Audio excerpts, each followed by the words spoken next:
ఈ బలనైటిస్ గానీ, బలనోపాస్థైటిస్ గానీ, లేదంటే బిఎక్సో ఎక్కువ శాతం మెజారిటీ ఎవరిలో వస్తది అంటే 90% షుగర్ ఉన్న పేషెంట్స్‌లో ఈ రకమైన ఇబ్బంది ఫేస్ చేస్తా ఉంటారు. పార్ట్నర్‌తో కలిసినప్పుడు నాకు చర్మం పగిలినట్టు అవుతుంది. లేదు అంటే వెనక్కి రావట్లేదు. చర్మం టైట్ అవుతుంది. ఎర్రగా అవుతుంది. ర్యాష్ వస్తుంది అండ్ దురద వస్తుంది. ఇవి మెయిన్‌గా మనం చూసే సింప్టమ్స్.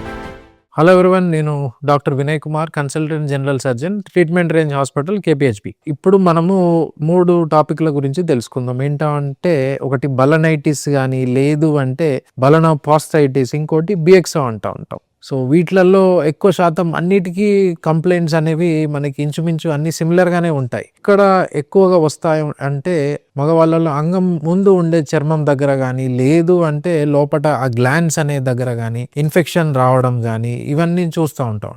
సో ఈ బలనైటిస్ కానీ, బలనోపాస్థైటిస్ కానీ, లేదంటే బిఎక్సో ఎక్కువ శాతం మెజారిటీ ఎవరిలో వస్తుంది అంటే 90% షుగర్ ఉన్న పేషెంట్స్లో ఈ రకమైన ఇబ్బంది ఫేస్ చేస్తూ ఉంటారు. అండ్ అలానే మిగతా వాళ్ళల్లో షుగర్ లేని వాళ్ళలో రాకూడదా అంటే షుగర్ లేని వాళ్ళల్లో కూడా వస్తూ ఉంటుంది. ఎందుకు అంటే చాలా మందికి ఏంటంటే ఆ ముందు చర్మం వెనక్కి అనుకొని శుభ్రం చేసుకోవాలి అని తెలియక సరిగా క్లీన్ చేసుకోకపోవడం వల్ల ఏమవుతుందంటే మనకి లోపల స్మెగ్మా అనే తెల్ల తెల్ల పదార్థము జిగురులాగా లేకపోతే క్రీమ్ లాగా వచ్చే పదార్థం ఏమవుతుంది అక్కడ పేరుకపోయి మనకి ఆ ముందు చర్మం అనేది ఇన్ఫెక్షన్ ఉట్టిగానే స్టార్ట్ అవుతుంది. అండ్ దాట్ ఈ డయాబెటిక్ పేషెంట్స్ లో ఇన్ఫెక్షన్ వచ్చే ఛాన్సెస్ ఎక్కువగా ఉంటాయి. సో వీళ్ళల్లో మనకేంటంటే సిమ్టమ్స్ మనం యూజువల్ గా చూసేటి ఈ బలనైటిస్ లో ముందు చర్మం పగిలినట్టు అవ్వడము కానీ, లేదంటే ఎక్కువ శాతం మంది ఏమంటా అంటారు అంటే రీసెంట్ గా పార్ట్నర్ తో కలిసినప్పుడు నాకు చర్మం పగిలినట్టు అవుతుంది, లేదు అంటే వెనక్కి రావట్లేదు, చర్మం టైట్ అవుతుంది,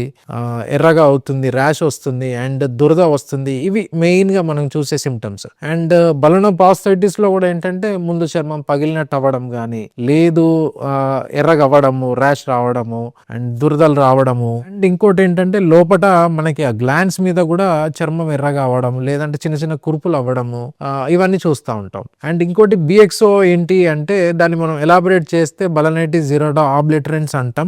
దీంట్లో ఏమవుతుంది అంటే ఎక్కువ శాతము ఈ బలనైటిస్ కానీ, లేదంటే బలనోపాస్థైటిస్ లో చూసే సిమ్టమ్స్ దీంట్లో కూడా ఉంటాయి. కాకపోతే ఇంకో మేజర్ ఫీచర్ ఏంటంటే ఆ ముందు చర్మము తెల్లగా మారడము, బాగా థిక్ అయిపోవడము చర్మము, లోపట చర్మానికి ఆ గ్లాండ్స్ కానీ అతుకులు ఏర్పడడం ఎక్కువ శాతం మనం బిఎక్సో అనే దాంట్లో చూస్తూ ఉంటాం. సో ఈ బలనైటిస్ కానీ, లేదంటే బలనోపాస్థైటిస్ కానీ, బిఎక్సో కానీ, ఈ సిమ్టమ్స్ కానీ, లేదంటే ఈ ఇబ్బందులు ఒక్కసారి స్టార్ట్ అయినాయి అంటే మనకి మందులు వాడినా కానీ, క్రీమ్స్, ఆయింట్మెంట్లు ఇలాంటివి వాడినా ఆ ప్రాబ్లం అనేది మనకి టెంపరీ, ఆ మందులు వాడినన్ని రోజులే మనకి రిలీఫ్ ఉంటుంది. కాకపోతే మళ్ళీ మందులు ఆపేశాక మళ్ళీ వారానికో లేకపోతే 10 రోజులకో మళ్ళీ తిరగబెడతా ఉంటుంది. సో పేషెంట్స్ రిపీటెడ్ గా ఈ సిమ్టమ్స్ ఫేస్ చేయడము అండ్ ఎక్కువ శాతం మంది ఇంటర్కోర్స్ చేయాలంటేనే భయపడము, యూరిన్ పోయాలంటే భయపడము, ఇవన్నీ ఫేస్ చేస్తూ ఉంటారు. సో ఈ బలనైటిస్ కానీ, లేదంటే బలనోపాస్థైటిస్ కానీ, లేదంటే బిఎక్సోకి మన దగ్గర ట్రీట్మెంట్ రేంజ్ హాస్పిటల్లో మనం ఏంటంటే